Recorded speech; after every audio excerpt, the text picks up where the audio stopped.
Hello everyone, welcome to the live session. This is your instructor Rizwan Mania. I hope you all are doing well. So you can see the question in front of you as well. So let's now start reading the question and start solving it as well. Ill colleague, a colleague has been ill. Uh, your managing director has asked you to take over from the colleague and to provide urgently needed estimates of the discount rate to be used in appraising a large new capital investment. So I don't understand why everybody else get ill and we have to do the work. That's the worst part. So again, it's a similar situation. We have been required to do the calculations. You have been given your colleagues' working notes, which you believe will be numerically accurate. Right. Estimates for the next 5 years, annual averages is given to you. Stock market total return on equity is 16. Own company yield, own company share price rise, own company equity beta, growth rate of own company earnings, growth rate of own company dividends, growth rate of own company sales, and treasury bill yield is given to you. The company gearing levels by market value is 1 is to 2, debt to equity, and after tax earnings available to ordinary shareholders in the most recent year are 5.4 million, of which 2.14 was distributed as ordinary dividend. The company has 10 million issued ordinary shares, which are currently trading on stock exchange at 321 cents. The corporate debt may be assumed to be risk-free. These are very important things given to you. So I want you to be part here. I want your input. I want you to think here what should be right and what should not be right. The company pays tax at 35% and personal taxation may be ignored. So you can see the requirements here. Estimate the company's weighted average cost of capital using DVM, using capital asset pricing model. State clearly any assumptions that you want to make. And then under what circumstances would these models be expected to produce similar values for WACC? And this is for 9 marks. So we have to do calculations of WACC here. We need to work out WACC using DVM and CAPM. So when it says DVM and CAPM, so it is very clear that you are required to work out what? Come on, can you tell me what you're required to work out here when it comes to DVM and CAPM, and mention what you have to work out first here. So yeah, we need to work out KE. KE is what we'll work out using DVM. KE is what we'll work out using CAPM. And once we are done with these calculations, then we will definitely work out weighted average cost of capital. What are the steps to calculate WACC? Just mention the steps to calculate WACC. So these are the steps to calculate WACC. We need to work out the cost of different sources of finance. For that, I have always mentioned that you need to figure out what are the sources of finance that the company is using, right? What sources of finance the company is using, that this is what you have to work out. First, figure it out, right? So, because the question is saying as per DVM and as per CAPM, which means cost of equity is what we need to work out here. What is the formula to work out KE using DVM? Now, these are the formulas that you have to keep in your mind to calculate these things. So let's begin with the solution now, and let's see. Part A, WACC using DVM is what I'm calculating here. First, I need to work out the cost of each source. For that, I'll start with cost of equity using DVM. What I need here is I need the dividend information, which is 2140. This is my current dividend. 10 million shares have been issued, so I can work out per share dividend here. So let's work out dividend per share. 2140 000 divided by 10 million. That's the per share dividend that I've worked out. Now friends, after this KE formula, so current dividend that I have worked out here is 0.214, that I will grow using the growth rate. So the growth rate, the dividend growth rate given to me is 11%. That is with growth formula that I'll need to apply here. So it's 1.11 divided by the share price, 321 cents. So in dollars, if I'm doing the calculation, okay, so it will be 3.21, correct? 3.21 plus 0.11 to be my growth rate, because I'm calculating the cost of equity here. So it's D naught into growth rate divided by share price plus growth rate is the formula that I have to apply here. And as per this formula, I can work out cost of equity, which is 0.814. Let me show you the calculation again. It's the dividend per share. I'm sure you will agree with me, into the growth rate divided by share price plus the growth rate. And through this, I can work out cost of equity here, which is in front of you. I will convert this into percentage. And yeah, 2 decimal place. Okay, 1 decimal place seems fine. So that's 18.4 will be my cost of equity. So I'm sure this is clear. Now, because I need to work out WACC, so I need to look for KD if there is any. So the company is using ordinary shares, which is very much clear to us. Company is a company that is being financed using debt and equity both. But remember what this means. Okay, this is debt to equity ratio. This is debt to equity ratio, which means debt here is 1 and equity here is 2. Okay, equity here is 2. So total funds would be 3. So the total would be 3. So debt is 1, equity is 2, and total funds are considered here is 3. Now, we also need to work out the cost of debt. This means, so cost of debt, how can we work out? So in the question, exactly if you see here, nothing has been mentioned in relation to what type of debt the company has been using, what the type of debt the company is being using. This is not clear whether it's redeemable, irredeemable. We don't know anything about it. The only information I have been given here is that corporate debt is assumed to be risk-free. Corporate debt is assumed to be risk-free means that the debt that we have is a risk-free debt. Okay. Now, risk-free debt means there is no risk when it comes to debt. So how I'm going to work out cost of equity? So here I need to take an assumption, because the question did require me to take the assumption, and the assumption now here will be, now what is the assumption? Come on, your answer is correct. Your answer is correct, but your assumption is not correct. And let me tell you, the question here did mention to state any assumptions that you make. Are you getting my point? So your assumption should also be a realistic assumption. Now, this is for sure that we will be taking treasury bills here. No doubt about it. We will be taking treasury bills here. Are you all getting my point, everyone?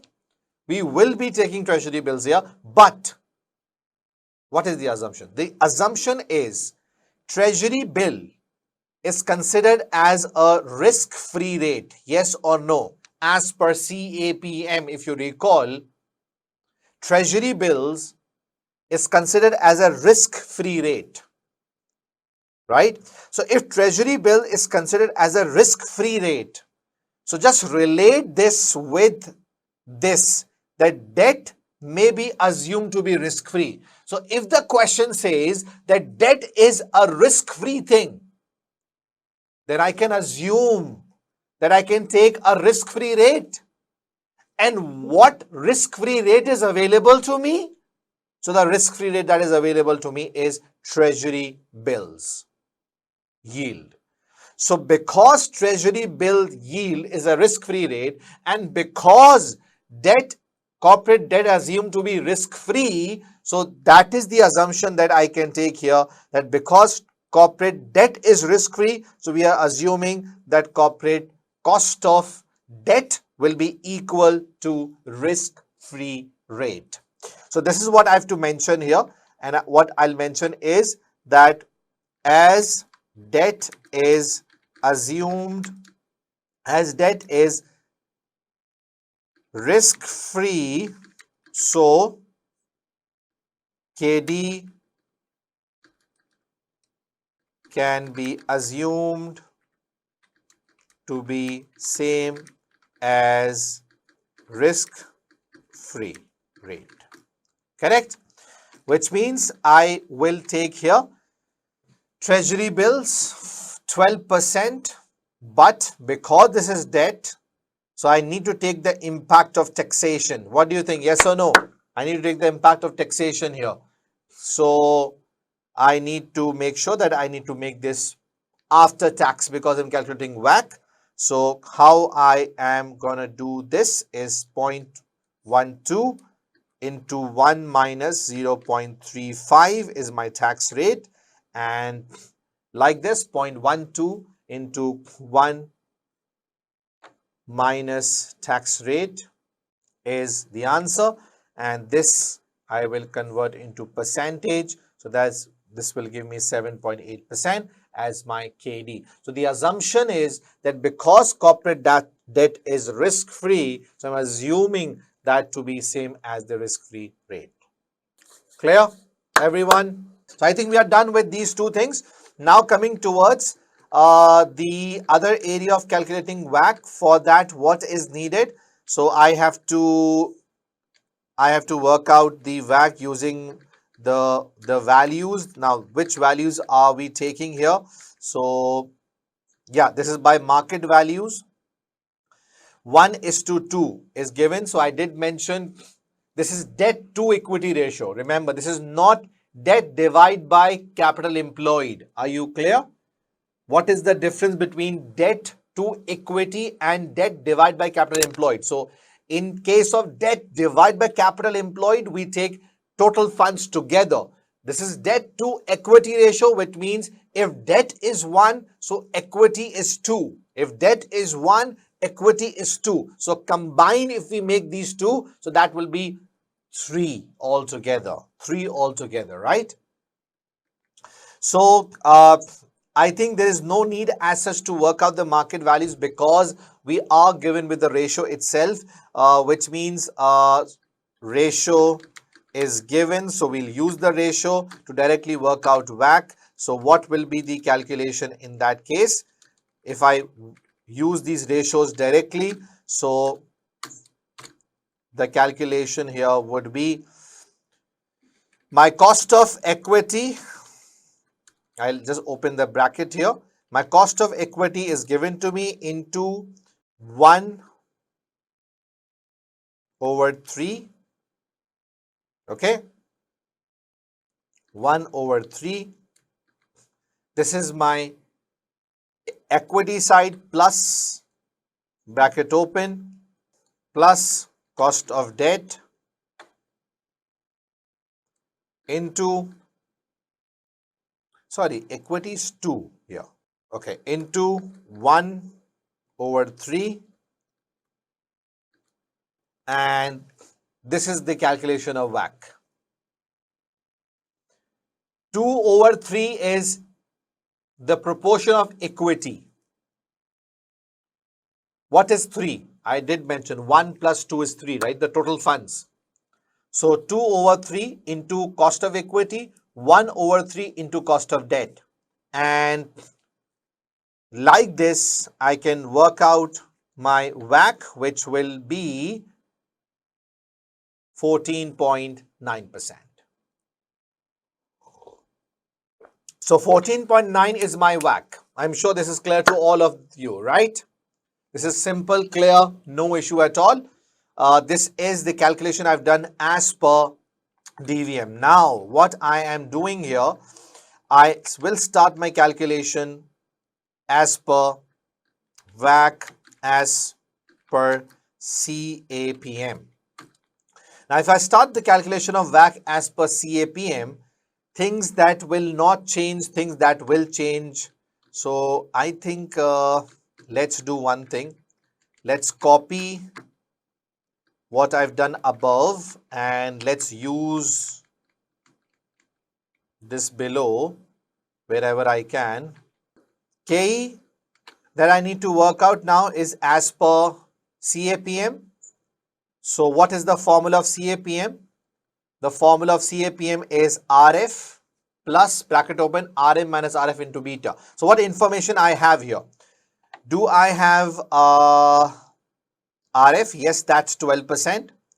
Do I have overall stock market return? Yes, here is 16%. Do I have beta? Yes, it's 1.4. Okay, clear everyone? So it's 0.12 plus 0.16 minus 0.12 into 1.4. Okay, clear? RF plus RM minus RF into beta, and the answer is 13.1. Sorry, I just need to multiply this. So it's 17.6. Okay, 17.6. 17.6. Let me show you the calculation again. Just have a look. Risk-free return plus RM minus RF into beta. So this is cost of equity for you people. As per DVM, sorry, as per CAPM. And do I need to do anything else? Nothing, because I copy pasted everything from above. That's the shortcut. That's how you can save your time. Okay, that is how you can save your time. So I just copy pasted everything from above and the answer is clear. KD is same, WACC is same, because I did connect with the cells. So cells are automatically connected and nothing has to be done. I have saved lot of time and came up with the answer very quickly. The only thing I had to change here was the cost of equity calculation, and that's it. So I'm sure we are clear about this. Yes or no, everyone? Are you with me? Perfect. Great. So done with this calculation. Now it's time that we have to see what next is given to us in the question. Under what circumstances would these model be expected to produce similar values for WACC? Okay, under what circumstances these would provide the same values? Now, this is clear that we can work out KE using DVM and CAPM. But theoretically only, in theory, these two should provide same results. In theory only, right? But practically, that's not the case because there are problems when it comes to DVM. There are problems when it comes to CAPM as well. But yes, CAPM is more reliable than DVM. So we'll mention here, in theory, these two should provide the same results, but there are problems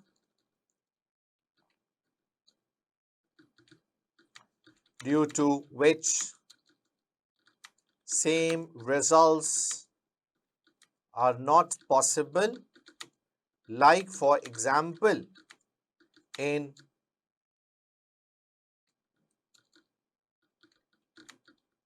DVM, growth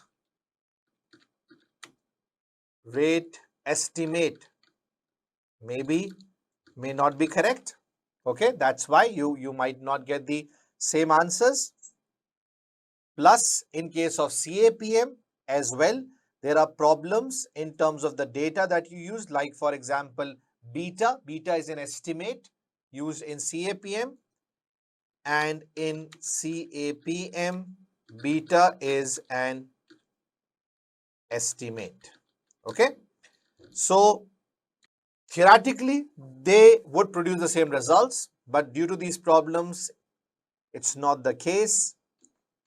However, CAPM provides better results than DVM. So I'm sure this is clear to all of you.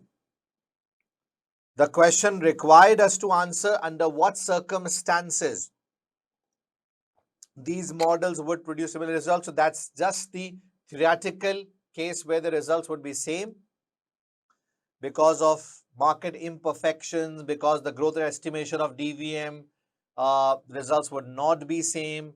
However, CAPM I did mention is better than DVM. So assumptions wherever I had to make, I did made the assumption as well, plus the other theory that I was required to write, I did mention that as well.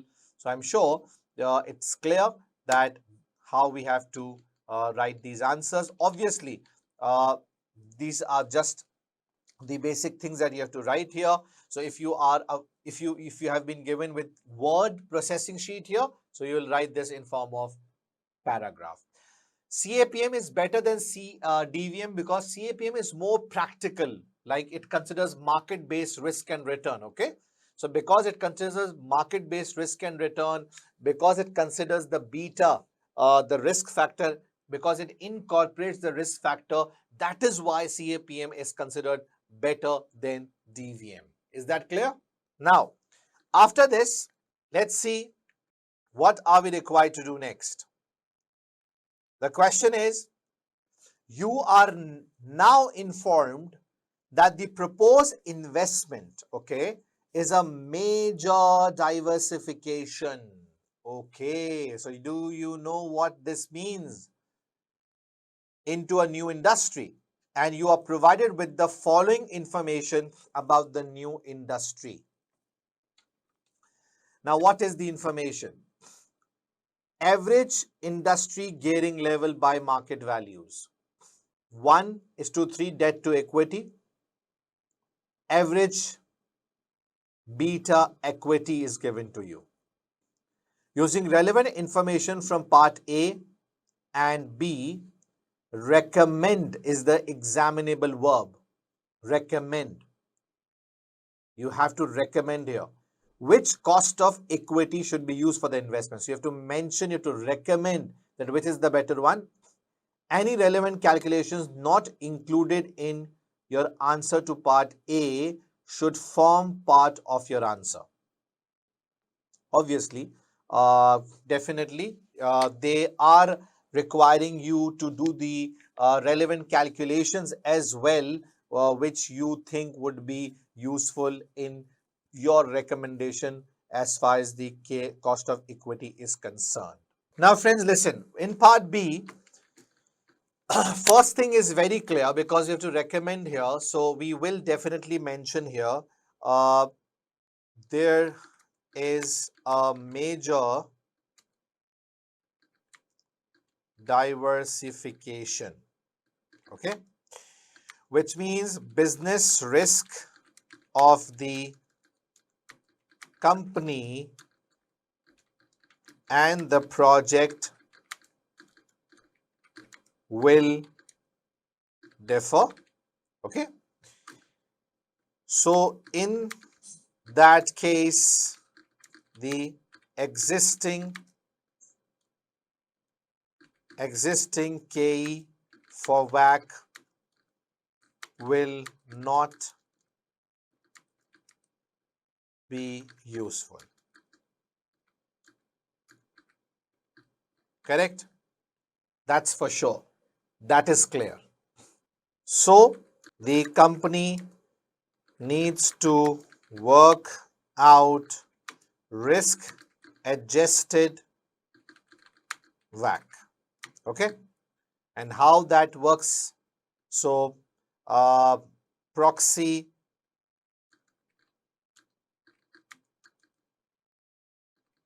equity beta will be used and will be de-geared to calculate project business risk. Okay, then the beta will be re-geared to incorporate the investing company financial risk. Okay, and this beta will be used for major diversification. Is that right, everyone? So the question did ask us to do the calculations as well. So this means we will do this calculation as well of risk adjusted cost of equity. Okay. So how are we supposed to do this calculation? So we'll do the calculation because the question mentioned about the relevant workings that are required to be done. So my friends, what is needed here? We need to select the equity beta, the average equity beta. Here it is, 1.5. Okay. So this is the proxy beta of 1.5. Right. Now we will de-gear this. So do you remember the formula? What was the formula?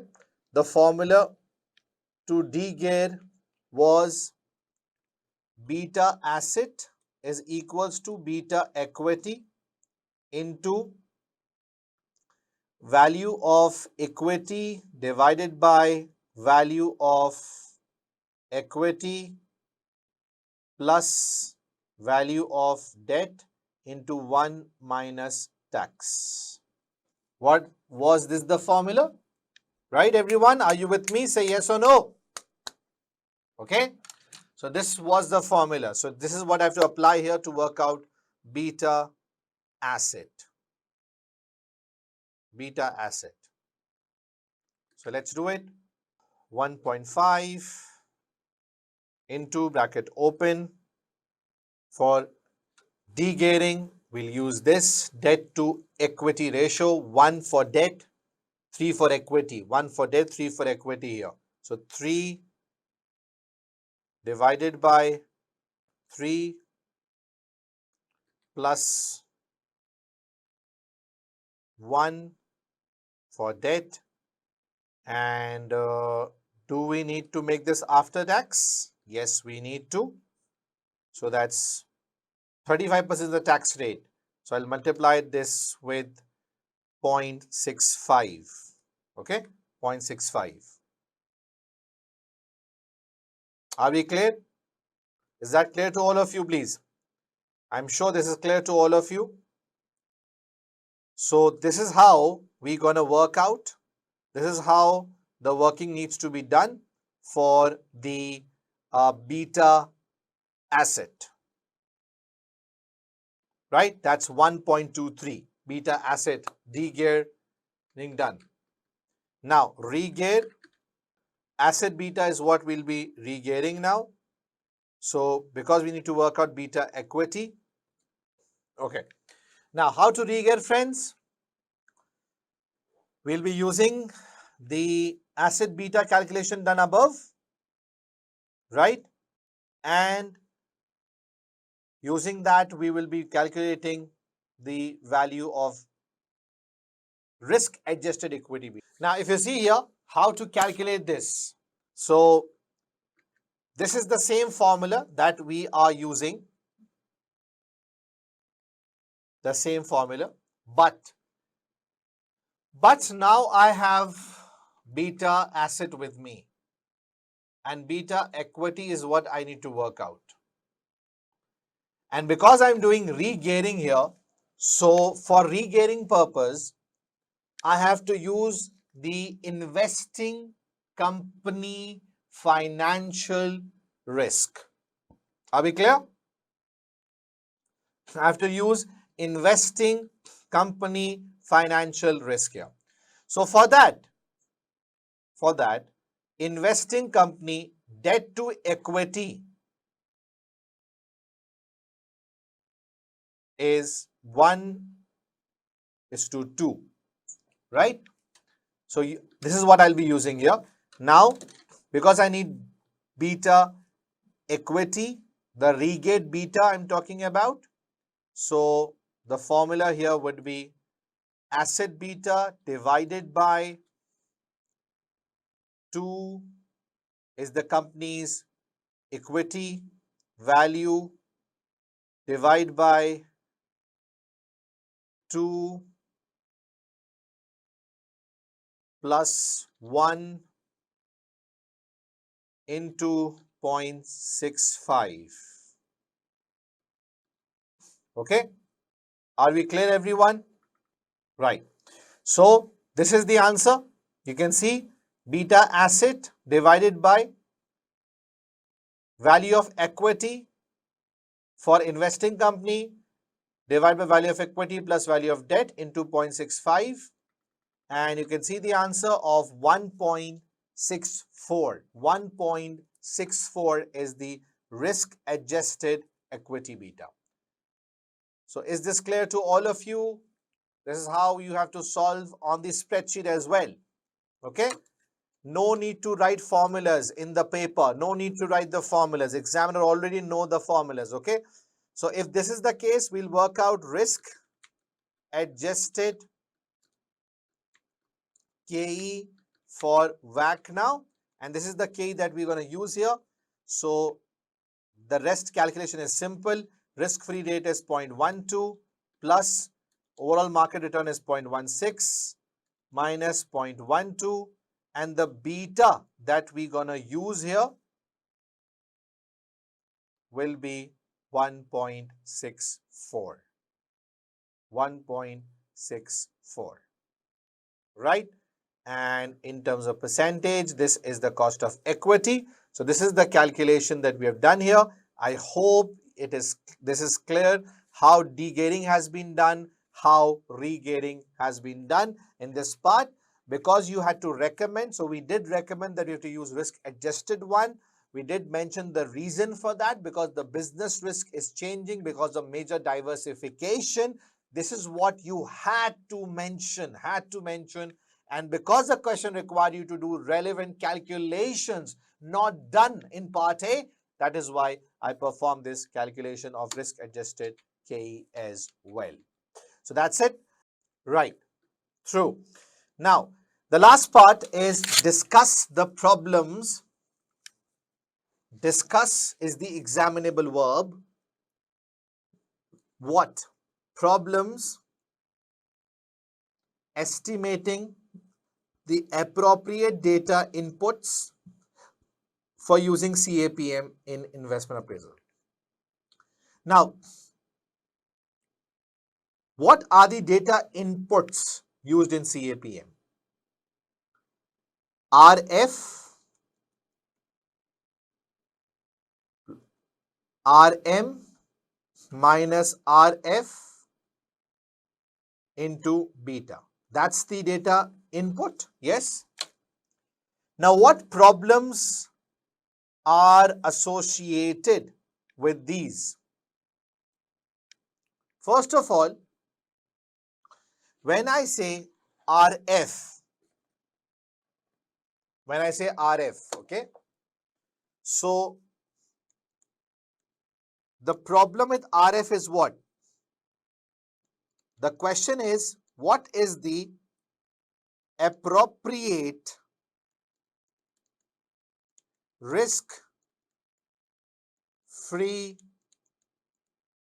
rate? what is the appropriate risk-free rate? That is something we need to take into account. That is something we have to ensure. Is a short-term government bill useful, or a long-term government stock is useful? That's a question. The risk-free rate that you are using, which is more relevant, more useful, which is the one that is more relevant and useful? Clear? So risk-free rate, the data input, that's the input that you do in order to calculate it, right? Second, overall market return, RM. Now, is the market return that you are taking, the overall stock market return we can always say about. So does this incorporates or considers the entire market returns? That's the question.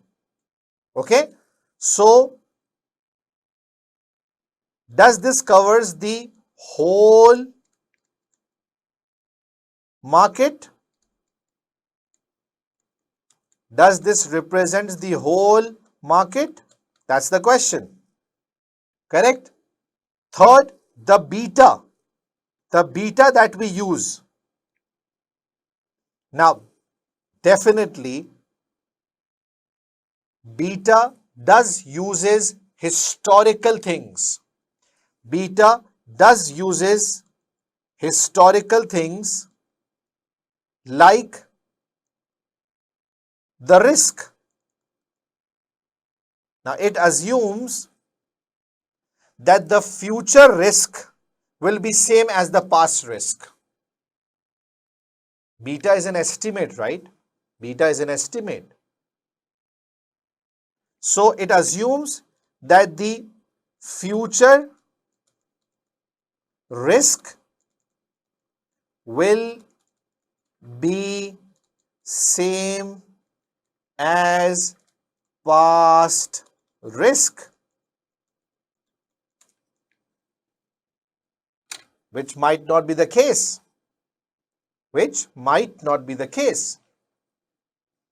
So the data inputs in CAPM, like risk-free return, like overall stock market return, like beta, there are challenges.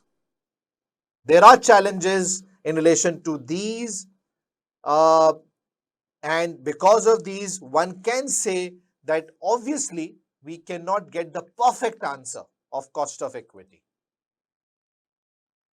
So these are the three data inputs, and these are the problems associated with the questions that one can ask in relation to these data inputs.